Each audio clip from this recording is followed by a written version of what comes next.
Good morning. Here's NTI day number 14. This is social studies for NTI day number 14.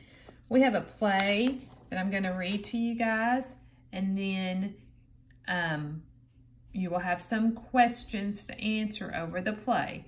The play is The Oregon Trail Westward Ho by Liza Charlesworth. Characters are a narrator, a reader, the Appleton family. You have Grammy, Ma, Pa, Caddy, Jim, and baby Sarah. Caddy's a 12-year-old girl, Jim's an 8-year-old boy, and Sarah's a 2-year-old girl. Then you have Justin Lester. He's the wagon train trail guide. You have Pioneers 1 through 3.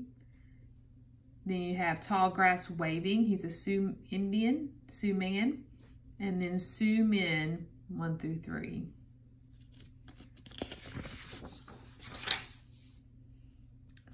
Act number 1. The scene is 5 a.m., April the 12th, 1847 in Independence, Missouri. A wagon train full of families heading west is getting ready to pull out.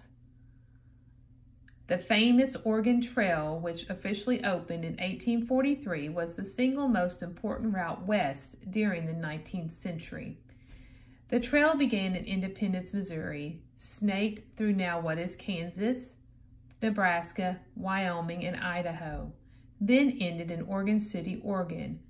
About 500,000 settlers made the journey, crossing a giant patchwork of lush plains, parched deserts, and rugged mountains, to begin new lives in the promising West. But the 2,000 miles, 5 to 8 month trek was far from easy. How do we know? A few of the people who traveled it left a record of their incredible adventures behind in the pages of their diaries. Okay, the reader. From Caddy's diary, April 11th, 1847. Dear diary, tomorrow morning, Ma, Pa, Jim, baby Sarah, and I are leaving for Oregon City. Pa says the land there is good for farming, and the woods are full of all kinds of critters like we've never seen. And he promises that we can go to school just like we do here. I'm excited, but I'm scared too. Independence is the only home I've ever known. We're traveling in a wagon train with lots of other people, so we won't be lonely. Ma painted our prairie schooner bright red and brushed the oxen. Ma dipped the schooner's canvas in linseed oil to keep the rain out. Because the schooner's wagon is so much smaller than our house, we sold most of our things, including our fancy dolls. I will miss them, but not as much as Grammy. Okay, here's Justin Lester. Howdy, folks. I expect you know I am Justin Lester, hired on as your official trail guide. We'll be heading out soon. You and the other families will make up the rear of the wagon. Me and my boys will be out front watching for trouble. Jim, eyes are widening. Trouble? Justin Lester. Just the usual. Quicksand, twisters, raging rivers, storms, locusts, wolves, rattlers. Jim looks worried. Rattlers? Snakes? Justin Lester, you bet. No need to worry, though. I know the Oregon Trail like the back of my hand. Mom, we can only hope that he knows what he is doing. Grammy, I'm going to miss you all so much, handing them each a peppermint stick. Sweets for my sweeties.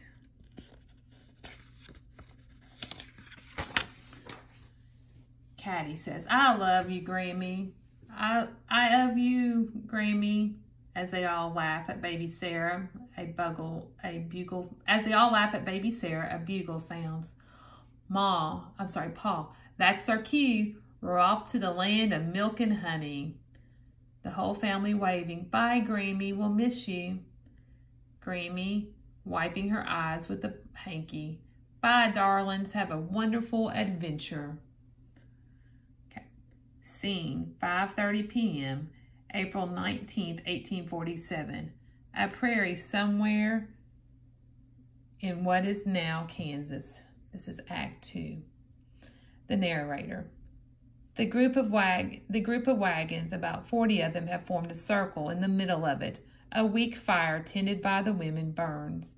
Their fuel is running low. The men, meanwhile, are out hunting for food. A buffalo herd was spotted, and they're chasing after it. From Caddy's diary, April 19th, 1847. Dear Diary, we've been traveling a week now, but I swear we weren't more than a few hours outside Independence before Jim asked if we were there yet. Ma and Pa just laughed.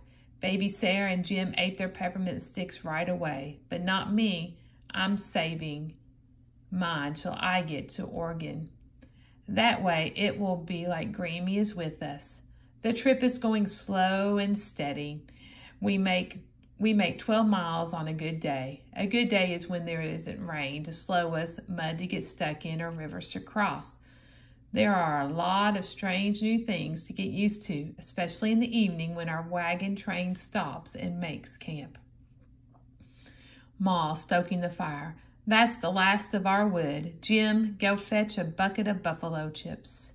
Yuck, do I have to? Ma, look around you. There's nothing else to burn. We will have to use the chips. Now scoot. Caddy, you mind Baby Sarah? Pa and a group of men appear carrying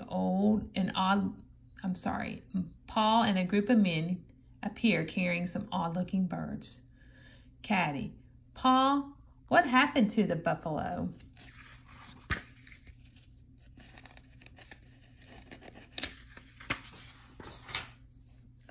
The herd moved on, but we got something better, a Prairie Chicken. Caddy, making a face. A Prairie Chicken? What's that? Ma, now Caddy, we must be thankful for the food we're given. Looking skeptical at the bird. With the new wild onions, some carrots, and lots of spice, I'm sure it will make a fine stew. Pa, that's the pioneer spirit. Caddy, bring my fiddle and I'll play till supper. Act 3. 3 p.m., June 24th, 1847, in the middle of what is now Nebraska, a group of tipis are visible against the horizon. From Caddy's diary, June 24th, 1847. Dear Diary, we have now traveled 850 miles. It rains and rains. Jim and I walk and walk. In fact, Ma's had to patch our shoes twice.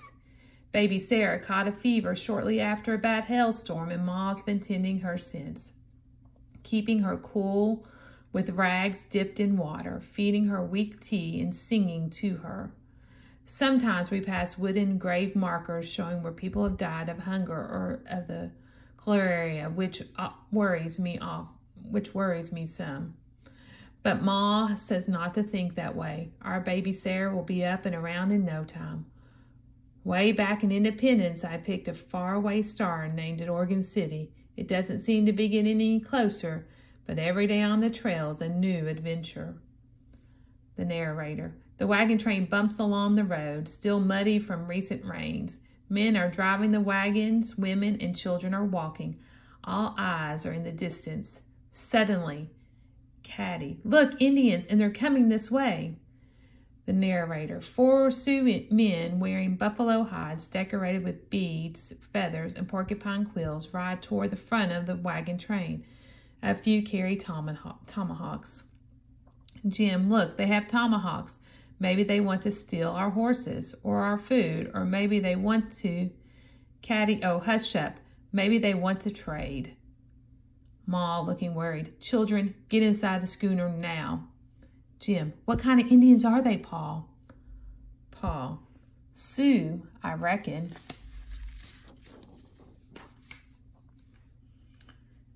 Caddy, what's going on out there? Jim, straining to see. Well, one of the Indians is talking and moving his hands around fast and furious. He looks upset. Now Justin Lester is talking and moving his hands around fast and furious. He looks real upset. Now Justin Lester and the Indians are coming this way. Uh-oh. Pa, Jim, that's enough. Get back inside with your mom and sisters. Justin Lester and Tall Grass waving approach the wagon. Folks, I don't mean to alarm you, but I have some unfortunate news. Jim, see? What did I tell you? We're done for. Paul, what seems to be the problem? Tallgrass waving. The creek ahead is full of the rains. You won't be able to cross it in your wagon. Jim sounding surprised. I can understand what he is saying. Caddy, that's because he's speaking English. Paul, but we have to cross the creek. We can show you a place about a white man mile from the trail where it's safe to cross. Thank you for helping us. Tallgrass waving. Someday maybe you can help me. Paul, I hope so. Ma, what a good man. Sighing and feeling baby Sarah's hot forehead. I hope this means our luck is changing.